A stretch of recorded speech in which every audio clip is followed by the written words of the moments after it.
यत् किंचित जगत्याम जगत,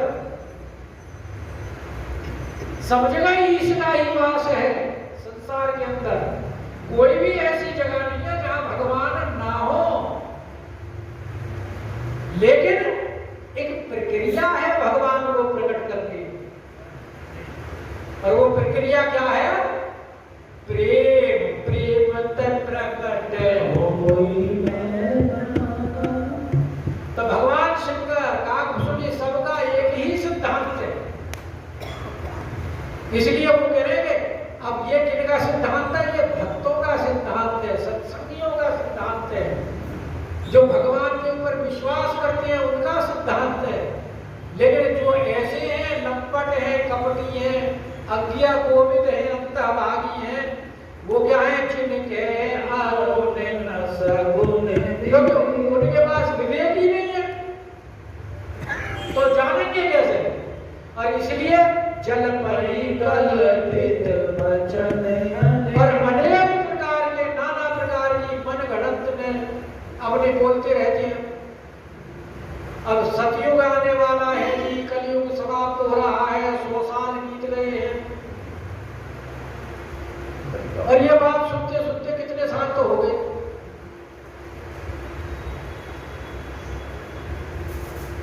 और हमारे बाबा जी जो है वो आएंगे, दर्शन देंगे, पता नहीं, कोई उनका आधार ग्रंथ नहीं है,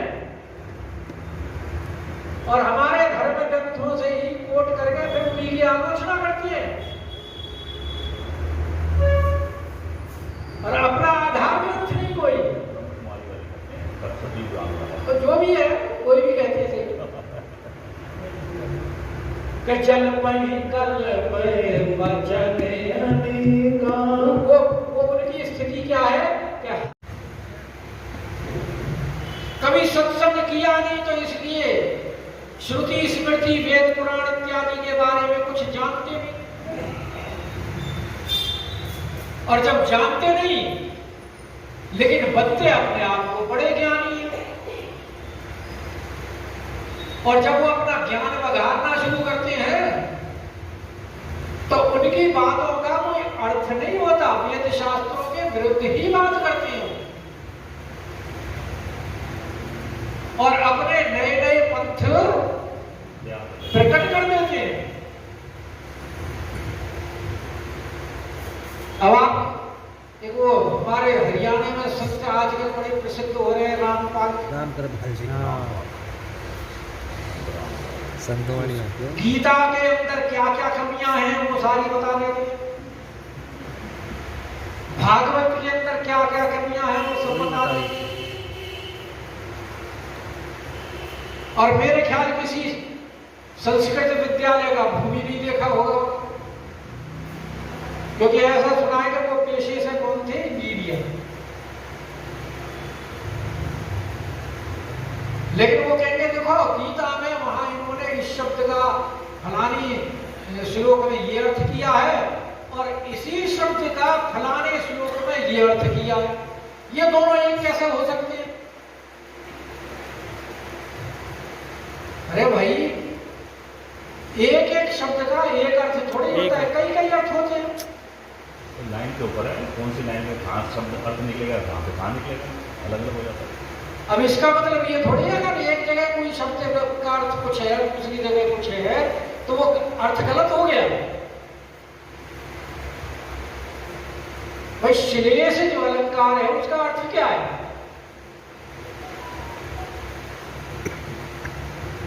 यमक अलंकार है उसका अर्थ क्या है? आप सब लोग तो व्याकरण पढ़े लिखे लोग हैं, जानते हैं यमक में एक ही शब्द बार बार आता है लेकिन अर्थ अलग अलग होता है। भाई मन तो उनका मलिन है ही, क्योंकि काई विषय मुकुर मन लागी,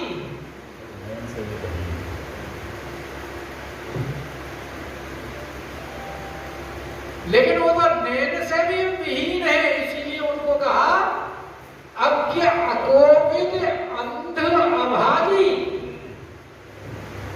ऐसे ही लोगों को कहा गया है, अज्ञ अकोविद अंध अभागी।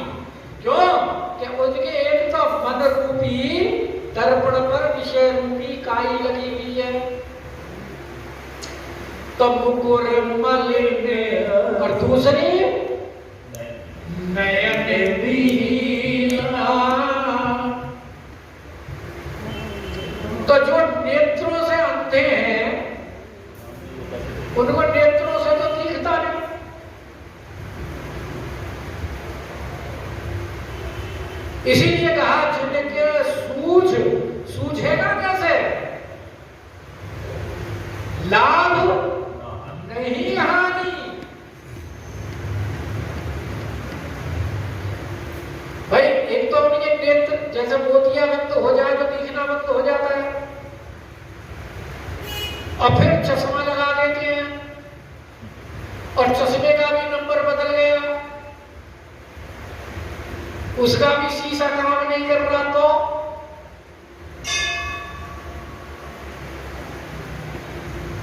तो जिसे अपना ही स्वरूप दिखाई नहीं दे रहा वो राम का स्वरूप कैसे देखेगा? कि राम रूप अब यहां एक बात बड़ी जोरदार कही है, राम रूप देखई किमी। अरे भाई दीन को दिखाई नहीं देगा तो किसको दिखाई देगा? भगवान तो ये कहते हैं कि दीन प्यारे वेद पुकार पुकार के इस शरीर के लिए रहते रहते अगर हमने अपना कल्याण कर लिया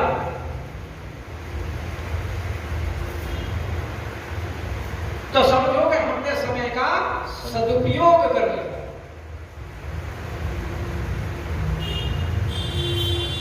वही हमारे जीवन का लाभ, भगवान का नाम जप, भगवान का लीला वर्णनवाद, भगवान का रूप ध्यान, संत गुरु की सेवा, जीवन का लाभ तो परमार्थ से है। सांसारिक भोग विलास की वस्तुएं प्राप्त करने में जीवन का लाभ नहीं है। और हानि किसमें है? जो समय हमारा भगवान के भजन के बिना चला गया वो हमारी हानि। कसो परत्र दुख पावई,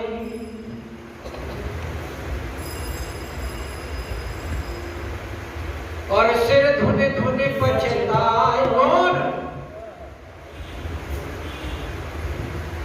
जिसने शरीर को प्राप्त करने के बाद भगवान का भजन नहीं किया।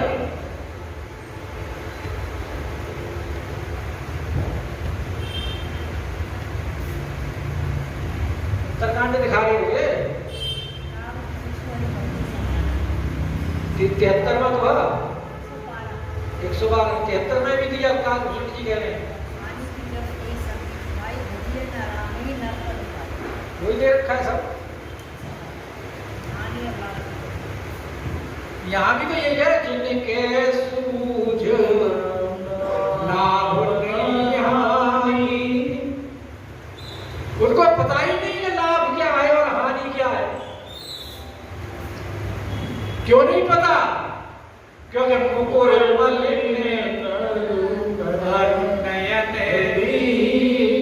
भगवान को दर्शन देते जाते हैं सर्व इत्यादि ऋषि को, तो वो वहां अपने आप को स्वयं दीन कह करके भगवान के सामने प्रस्तुत होते हैं कि प्रभु हम तो बड़े दीन हैं।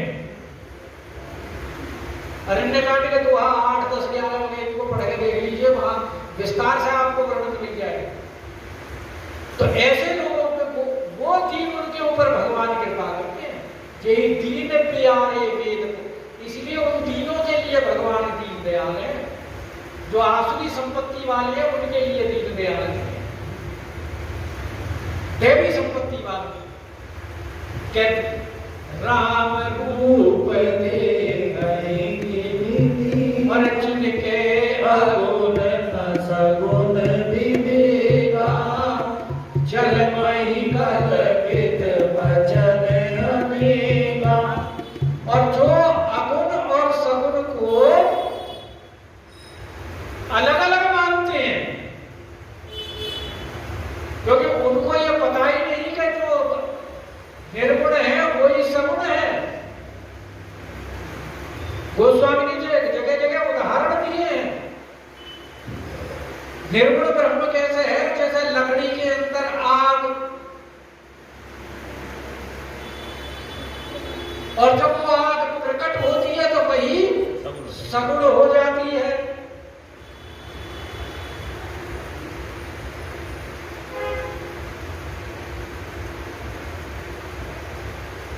जैसे काकभूषुंड जी के प्रसंग में वहां आता है ना, अति संघर्षण करे जो कोई, तो अनल प्रकट चंदन ते होई। चंदन कितना शीतल है, लेकिन है तो वो लकड़ी ना, अग्नि उसके अंदर विद्यमान है, तो उसको प्रकट करने के लिए उसको मंथन करना पड़ता है, तब जाकर के प्रकट होती है। भगवान शंकर भी तो यही कहते हैं कि प्रेम तन प्रकट होती है।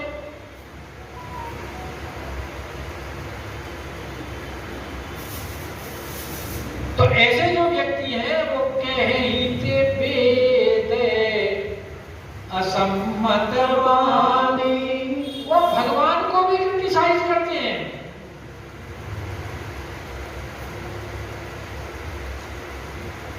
और सबसे बड़े उदाहरण आप जो टीवी डिबेट के ऊपर राजनीतिज्ञों को देखोगे ना, वो अपने पार्टी का फेवर करने के लिए जो अनाप शनाप जो कुछ ना बोलना हो वो भी सब बोलते हैं,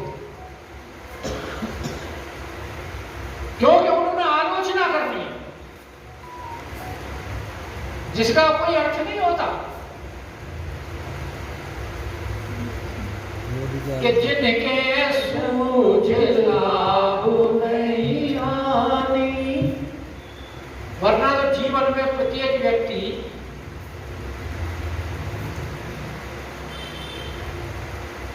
जानता है कि हमें कौन सा कार्य करने में हमारा लाभ है, कौन सा कार्य करने में हानि है, लेकिन ये कौन जानता है? वो जानता है जो जिसके ऊपर संत की गुरु की कृपा है, क्योंकि वो उसने उनके पास बैठ के उनके चरणों में बैठ करके वेद शास्त्रों को सुना है। वो जानते हैं कि संसार में जो वस्तु हमें प्राप्त हो रही है,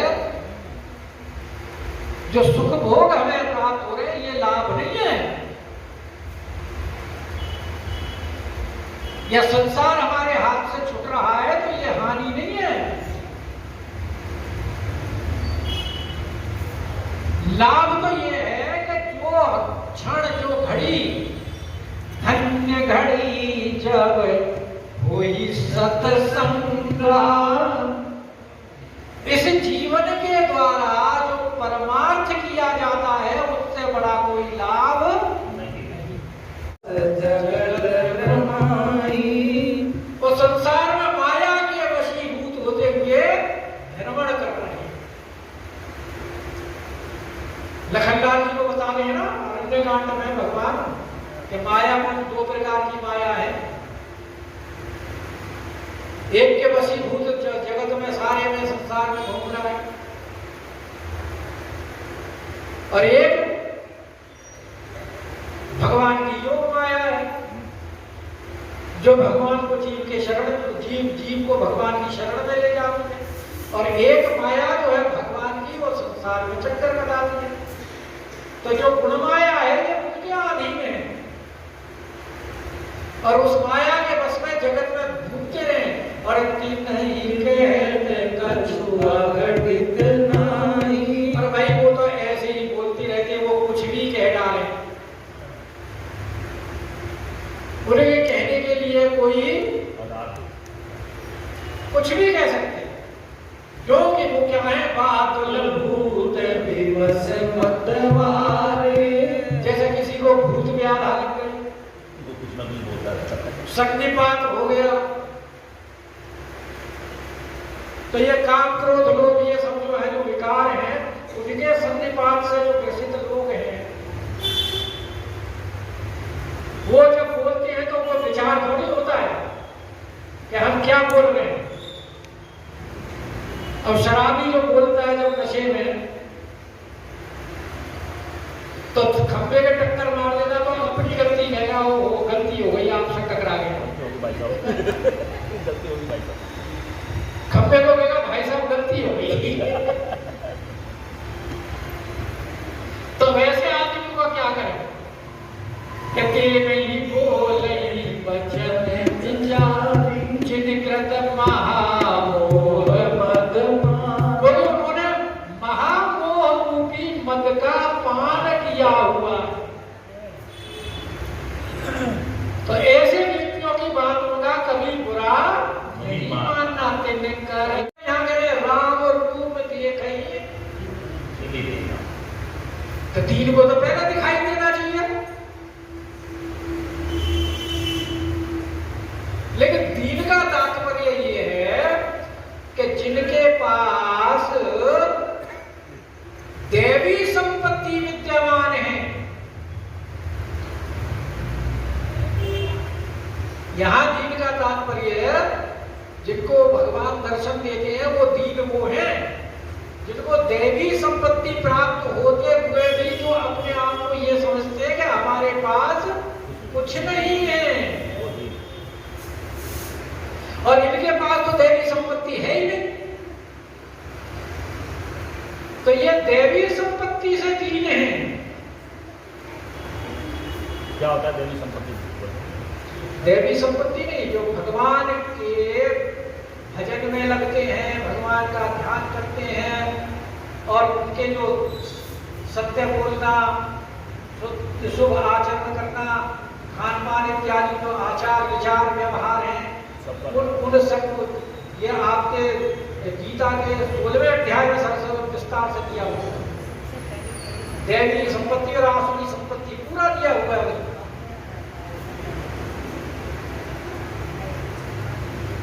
वो सारी उसमें विस्तार से वर्णन मिलेगा आपको।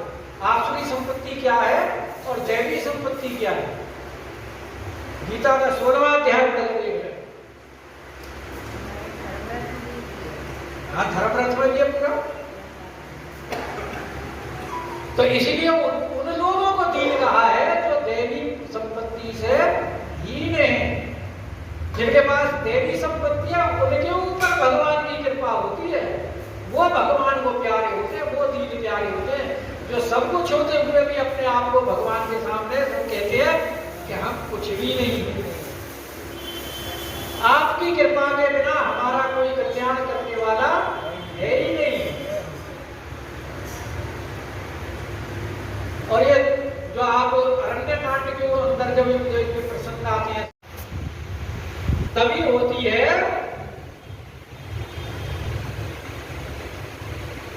जब सत्संग प्राप्त होता है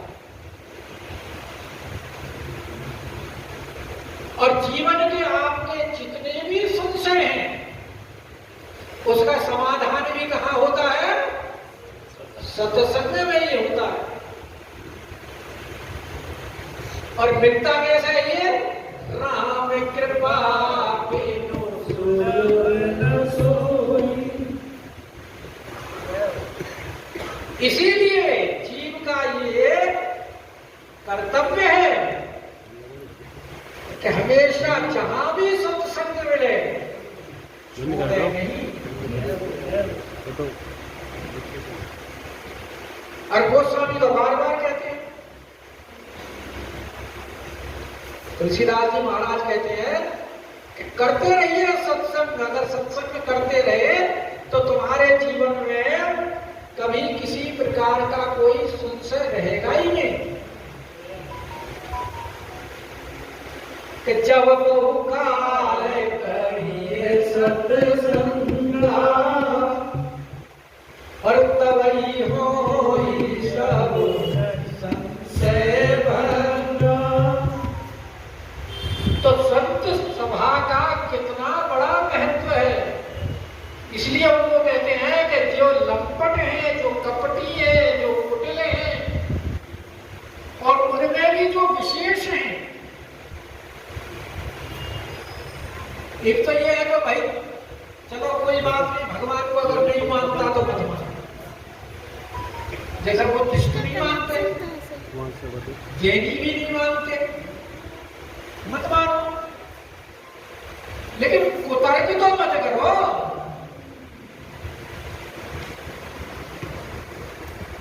उन्हीं के लिए कह रहे हैं कि जिन्होंने, जो ऐसे व्यक्ति हैं और उन्होंने कभी सपने में भी संत सभा नहीं देखी, वो कहे ही ते वेद असम्मत